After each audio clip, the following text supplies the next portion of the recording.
Hello students, I am Prabdeep Singh, your political science teacher.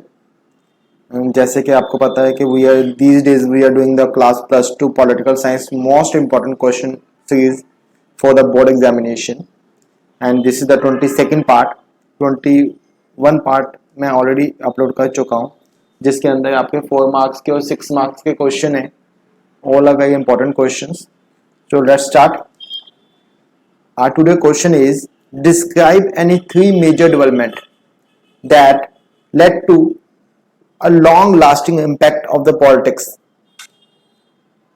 after the death of the Rajiv Gandhi.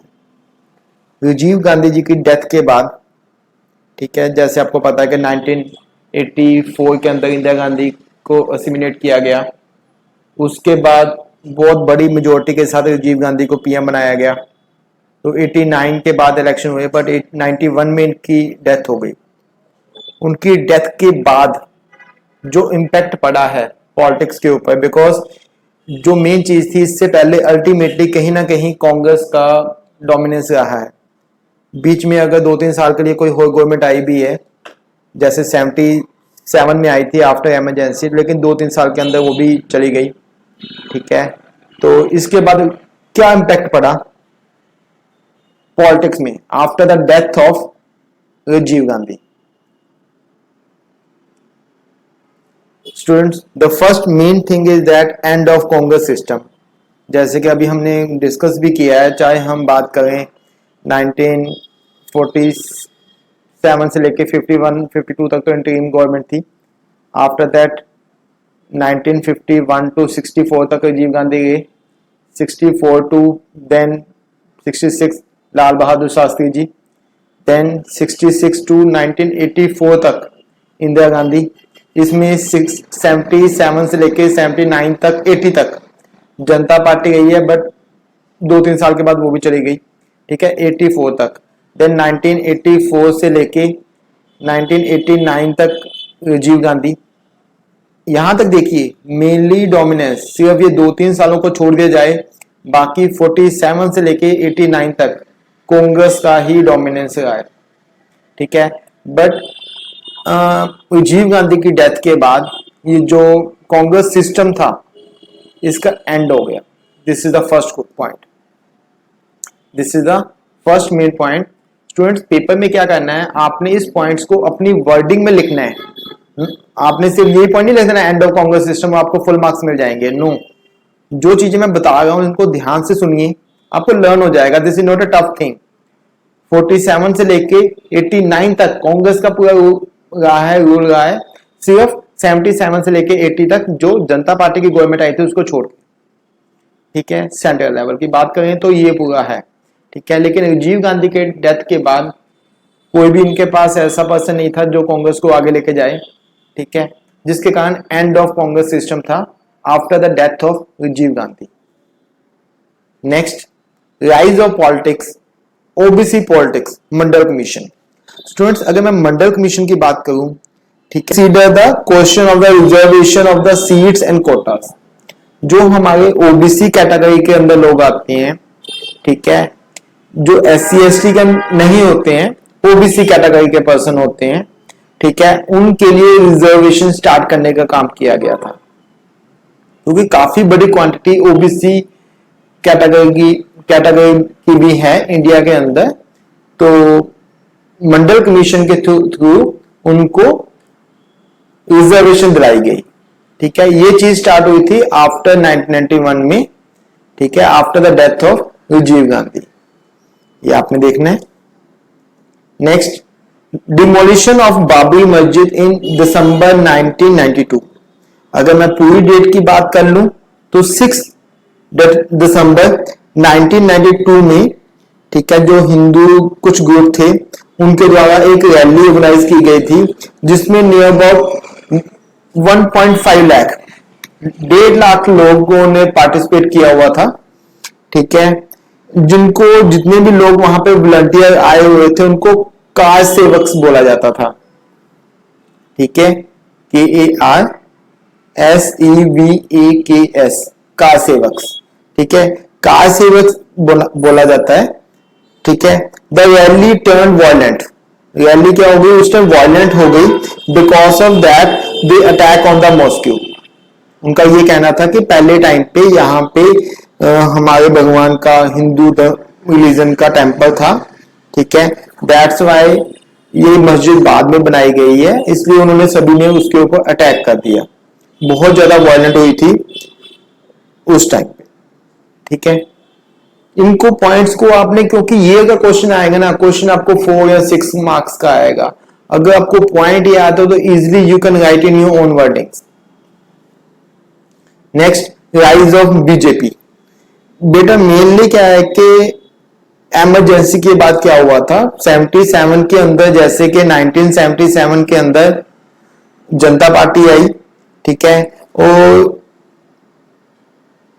काफी parties ने जनता party का साथ दिया। उनमें से एक पार्टी थी भारतीय जनसंघ, ठीक है, वो भी जनता पार्टी के साथ मिली।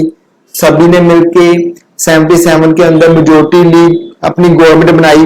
पर 3 साल के बाद ही 1980 के अंदर, जैसे कि मैंने ऊपर डिस्कस किया था, 1980 के बीच में क्या हुआ, उन्होंने ये पार्टी डिसॉल्व हो गई।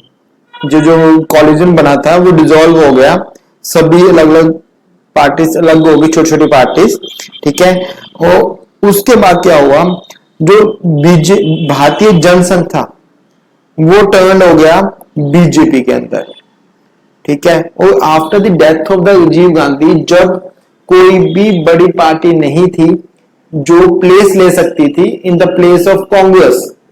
अभी तक आपने देखा कांग्रेस का डोमिनेंस है, पर 1991 के बाद कांग्रेस का कोई भी ऐसा पर्सन नहीं था जो पीएम बन सकता था या इतना पॉपुलर था कि उसको पीएम बनाया जाए।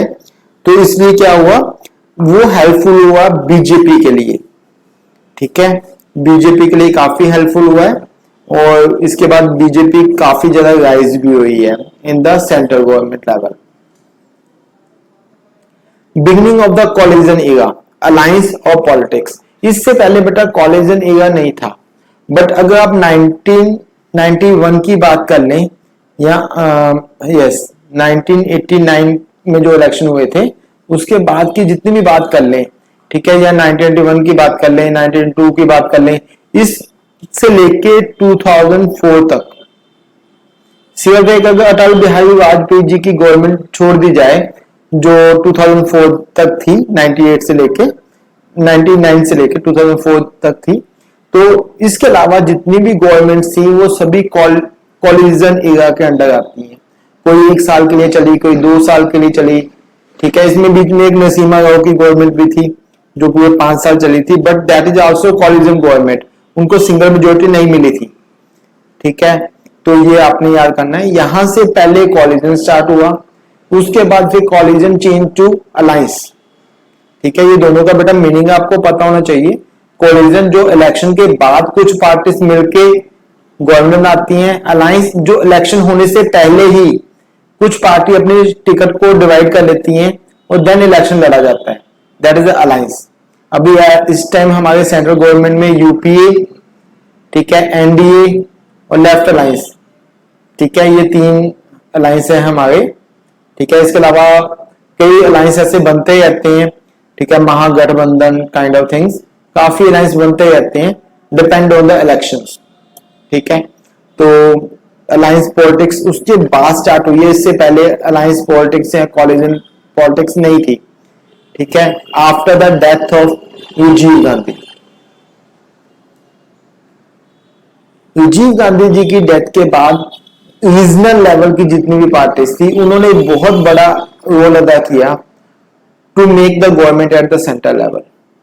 चाहे किसी को 5 सीट्स मिलती हैं, 2 सीट्स मिलती हैं, all become the part of the different coalitions और different alliance, ठीक है, जिसके थ्रू धीरे धीरे वो जो ग्रुप था वो आगे जाके अपनी मेजोरिटी कर लेता था, ठीक है। चाहे हम नसीमा राव जी की बात कर लें, चाहे हम अटल बिहारी वाजपेयी की गवर्नमेंट कर लें, कितनी बार टूटने के बाद, कितनी बार मेजोरिटी जाने के बाद अगेन उनका ग्रुप बनता है और अगेन वो गवर्नमेंट में आ जाते हैं। इस टाइम चाहे 2014 के बाद ही हम कह सकते हैं कि किसी पार्टी को मेजोरिटी मिली है, सिंगल पार्टी को, but they are even they have the full majority, but after that वो अलायंस के अंदर काम कर रहे हैं। इस टाइम अगर पूछा जाएगा कि कौन से किसकी गवर्नमेंट है, तो इस टाइम मैं बात कर रहा हूं 2022 की। इस टाइम एनडीए की गवर्नमेंट है, ठीक है, जो कि 2014 से स्टार्ट हुई हुई है। ये एनडीए की गवर्नमेंट है, नॉट बीजेपी गवर्नमेंट। इस टाइम जो रूल कर रहे हैं सेंट्रल लेवल पे, ठीक है, वो एनडीए की गवर्नमेंट रूल कर रही है, ठीक है, नेशनल डेमोक्रेटिक अलायंस की। आई होप आपको क्लियर हो गया होगा, एक बार रिवाइज कर लेता हूं, ठीक है। राजीव गांधी जी की डेथ के बाद क्या क्या मेजर डेवलपमेंट्स हुई हैं, ठीक है, क्या क्या इंपैक्ट पड़ा है इंडियन पॉलिटिक्स के ऊपर। First one, and of Congress system, ठीक है। Second, rise of politics, OBC politics, जो कि मंडल कमीशन द्वारा ये मंडल इशू उठाया गया था, जिसके अकॉर्डिंग ओबीसी कैटेगरी को रिजर्वेशन दी गई। अभी भी हमारे ओबीसी कैटेगरी वाले लोगों के पास रिजर्वेशन है in the government jobs, in the at the time of the admission in the government colleges, they have the reservation like the other people. And demolition of the Babri Masjid, जो किसने गिराया था, जो कुछ Hindu people की rally चल रही थी, उस रैली में नियर अबाउट 1.5 लाख पीपल थे। वो जो रैली थी वो वायलेंट हो गई और उन्होंने उस मस्जिद के ऊपर हमला कर दिया। जो वो लोग थे उनको कार सेवक कहा जाता था। Rise of BJP after the death of the Rajiv Gandhi, कोई भी ऐसी कांग्रेस पार्टी में ऐसा पर्सन नहीं था who can take the position of the Rajiv Gandhi, ठीक है, जिसके कारण कॉलिजन गवर्नमेंट स्टार्ट हो गई। लोगों का faith day by day down होता गया कांग्रेस से, ठीक है, तो जिसके कारण बीजेपी काफी ज्यादा राइज की। बेटा 4 सीट से आप देखिए कितनी सीट्स पे वो पहुंच चुके हुए हैं आज। This is the work of the BJP actually. उन्होंने काफी अच्छी अपनी मैनेजमेंट दिखाई है, ठीक है, काफी अच्छा काम किया है। That's why the people are happy with the BJP government and most of the states also the people have the same BJP government in the state level also. बेटा आजकल की क्या है कि आजकल के जो लोग हैं वो समझदार हो चुके हुए हैं। अगर कोई भी गवर्नमेंट है वो सही काम नहीं करेगी तो लोग उसको हटा देंगे। People have lot of knowledge about the politics, ठीक है बेटा। Then beginning of the coalition government, आपको पता है 1991 से लेके आगे 2004 तक कितने पीएम चेंज हुए हैं। That is because of the collision era, इसी को ही कॉलिजन एरा कहा जाता है। After that the rise and the regional parties, rise of regional parties, जब भी सेंट्रल गवर्नमेंट होती थी तो ये रीजनल पार्टीज का काफी ज्यादा रोल था। चाहे इसमें हम श्रोमणी अकाली दल की बात कर लें या समाजवादी पार्टी की बात कर लें, ठीक है, जितनी भी पार्टीज है स्टेट लेवल पे उनका काफी बड़ा रोल था अंडर दैट कॉलिजन गवर्नमेंट और द अलायंस सिस्टम, ठीक है बेटा। चलो थैंक यू, आई होप आपको पता लग गया होगा। वॉचिंग, ठीक है, लाइक कीजिए, अपने फ्रेंड्स के साथ शेयर कीजिए और चैनल को सब्सक्राइब कर दीजिए, ताकि मैं डेली लेवल पे 3-4 वीडियो डाल रहा हूँ बिकॉज ये एग्जाम्स आर नियर, तो 3-4 इंपॉर्टेंट क्वेश्चन की वीडियो डाल रहा हूँ। तो आप सब्सक्राइब कर लीजिए, उसके बाद ऑल का बटन आएगा बेल का, उसके ऊपर क्लिक कर लीजिए ताकि सभी वीडियोस के नोटिफिकेशन आपको मिल जाए, ठीक है बेटा। Thank you.